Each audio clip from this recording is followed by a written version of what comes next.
Hello friends, it's Kristine Vicente with Queen City Stamp Art, and I'm back this week with another clean and simple design. Today we're going to be using the Splendid Thoughts Bundle to create the clean and simple card. I'm also going to be sharing two really quick and easy techniques to add some extra interest to this card, and really any card that offers a floral or botanical image, and you want to keep the design clean and simple but still interesting. So I'm going to show you a couple of quick little techniques to get that effect. Before I do though, I just wanted to mention two things. Just a reminder that I did participate in the Splendid Day tutorial bundle, and as a result I'm able to give this away free to anyone who purchases the Splendid Thoughts Bundle or products in the Splendid Day suite.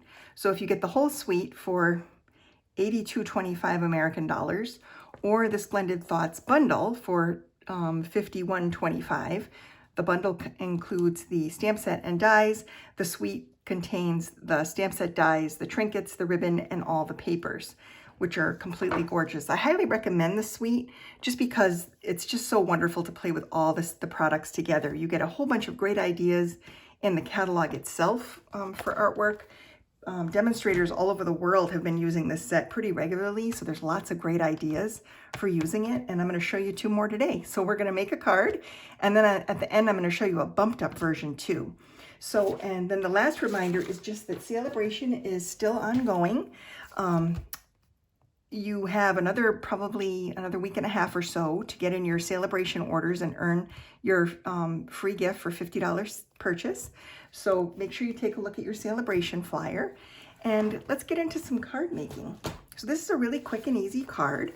I'm using a top folding white base card, and I'm just going to give this a nice crisp fold with my bone folder. And then I'm going to add a layer of the Designer Series paper that comes with this collection. I'm not going to be adding the foiled side forward. I'm going to actually put the Sahara Sand side up for this particular card. I know it's a shame to cover that gorgeous foil.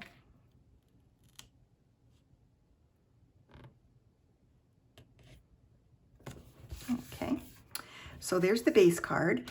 And then here is the first of the two techniques. So the first little technique is to distress the edges of the cardstock. Now I could certainly leave this plain without distressing it, but I'm rubbing my scissors along the edge of the cardstock and I'm ruffling it up and kind of crumbling the edges. And this just adds a really slight texture to it that is a little bit more interesting than just leaving it flat.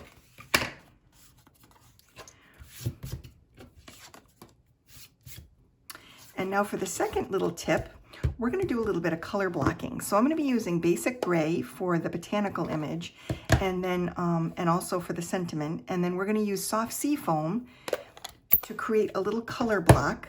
So what I'm going to do is I'm going to ink up my actual block. There's no stamp on this. It's just an H-size block.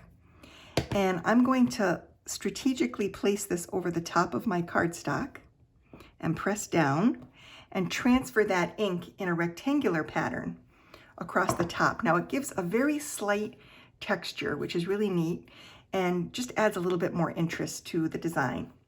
So that's technique number two.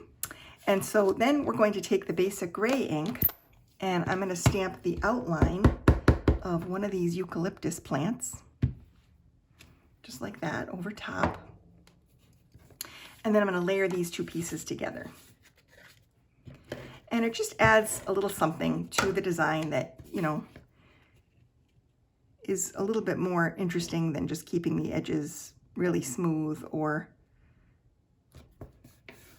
coloring in that botanical in some other way. And then I just need to stamp the sentiment on this little panel of Pool Party. Like that. So very quick and easy card. And then I have a stepped up version too that I want to share with you. So for this, I'm just going to layer this panel right directly flat onto the card base. Like that. And then I'm going to use some dimensional adhesive to pop this up.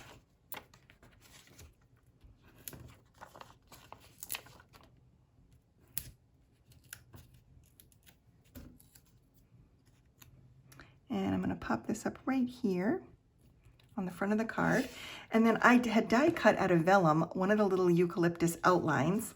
And so I'm just going to add a little bit of adhesive to the back of this and tuck this in under the sentiment panel in line with the other botanical, just to add a bit more interest. And then to finish this off, we'll add a few gems. These little rhinestones are so pretty. These are the iridescent rhinestones that I'm using. And I'll put a couple here. Like that. There we go. And that's the clean and simple design. So then a bumped up version of this, I made a bumped up version. And so for this one, I did not distress the edges actually, but I layered the entire panel. I also used a square block instead of a rectangular block to create the soft seafoam background with the ink. And then I popped up this layer and added some of the little vellum die cuts underneath each of the corners. And then I added some of this gorgeous silver elegant trim also to the card. So there's two versions, the simple one and then the bumped up version. I think both of them are really very elegant and lovely. I think it's just kind of depends on what you're in the mood to create, you know, and but either I think would be great for many different occasions. So anyway, thanks so much for watching today. I appreciate you checking in with me each week. And if you enjoyed this card, please give it a thumbs up. I appreciate that. And you're always welcome to leave a comment. I love to see what your thoughts are on my designs. I really do appreciate the feedback. And again, if you need to shop this month, I haven't actually had any orders this month at all. So of course, I always appreciate anytime anyone orders from my store. And I offer a host reward program. So if you make a purchase, you can earn points toward free stamping dollars as you collect the points. So thank you so much for having a look, and I'll see you next week.